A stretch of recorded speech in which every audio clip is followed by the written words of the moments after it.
नमस्कार दोस्तों, मैं हूं जितेंद्र और आप देख रहे हैं सीडीएम इंडिया। एक बार फिर मैं आपका स्वागत करता हूं दिन भर के टॉप 5 न्यूज में। चलिए उन खबरों को जान लेते हैं जो दिन भर की सुर्खियां बनी रही। उद्धव ठाकरे ने ममता बनर्जी से कह दी ऐसी बात कि राजनीति तेज हो गई। क्या सचिवालय में जानबूझकर लगाई गई है आग? प्रोविडेंट फंड को लेकर मिल रही हैं शिकायतें। आंकड़ों के मुताबिक किसकी मौत हो रही है सबसे ज्यादा? कपिल शर्मा शो को बाइकआउट करने की उठ रही है मांग। चलिए खबरों को विस्तार से जान लेते हैं।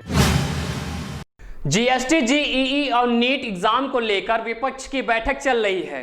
बैठक के दौरान महाराष्ट्र के मुख्यमंत्री उद्धव ठाकरे ने पश्चिम बंगाल की मुख्यमंत्री ममता बनर्जी से कहा कि दीदी हम साथ रहेंगे तो हर आपत्ति डरेगी। सीएम उद्धव ने कहा कि पहले हम तय करना चाहिए कि डरना है या लड़ना है। दरअसल मुख्यमंत्री ममता बनर्जी ने महाराष्ट्र के मुख्यमंत्री उद्धव ठाकरे को बोलने के लिए आमंत्रित करते हुए कहा कि उद्धव ठाकरे जी आप बहुत अच्छा लड़ रहे हैं। इस पर उद्धव ने कहा कि मैं लड़ने वाले बाप का लड़ने वाला बेटा हूं। उद्धव ठाकरे ने सोनिया गांधी को अंतरिम अध्यक्ष के पद पर बने रहने की बधाई दी।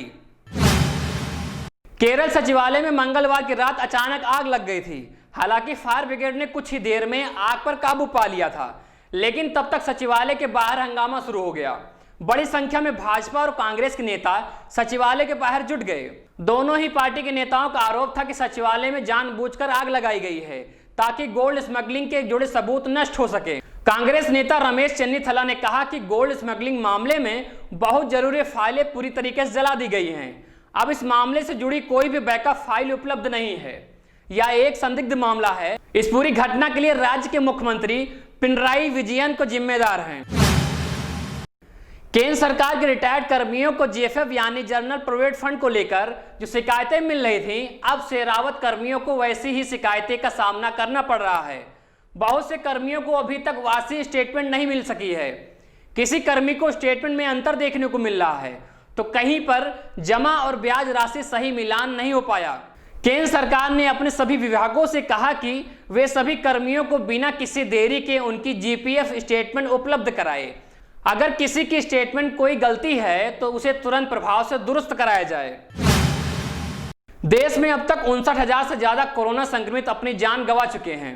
स्वास्थ्य मंत्रालय के मुताबिक जिन लोगों की मौत हुई उनमें से 51% संक्रमितों की उम्र 60 साल से भी ज्यादा थी। 4 अगस्त को देश में कुल मौतों का आंकड़ा 40,000 से कम था। उस वक्त तक जितनी जान गई उसमें 50% लोग ऐसे थे जिनकी उम्र 60 साल से ज्यादा थी। पिछले 20 दिन में 60 से ज्यादा उम्र के संक्रमितों की मौत के मामले बढ़े हैं। महिलाओं के मुकाबले पुरुषों की मौत का आंकड़ा भी लगातार बढ़ रहा है। 4 अगस्त तक जिन लोगों की जान गई उसमें 68% पुरुष थे। अब ये आंकड़ा बढ़कर 69% पहुंच गया है। जिन लोगों की कोरोना से मौत हुई उनमें से 45 साल से कम उम्र लोगों का औसत 13% है। अब बात करते हैं मिर्जापुर 2 की। जब मिर्जापुर 2 का ट्रेलर लॉन्च हुआ तो इसका इंतजार करने वाले लोग खुश हो गए, लेकिन अब इस सीरीज का बहिष्कार करने की मांग हो रही है।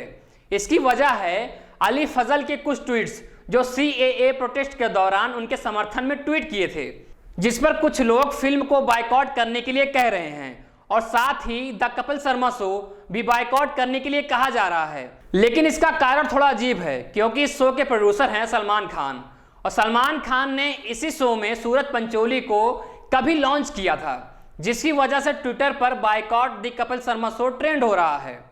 अब मैं आपसे विदा लेता हूं, मिलता हूं अपनी अगली वीडियो में। तब तक के लिए आप अपना ख्याल रखिए, स्वस्थ रहिए, अच्छा सोचिए, अच्छा करिए। जय हिंद।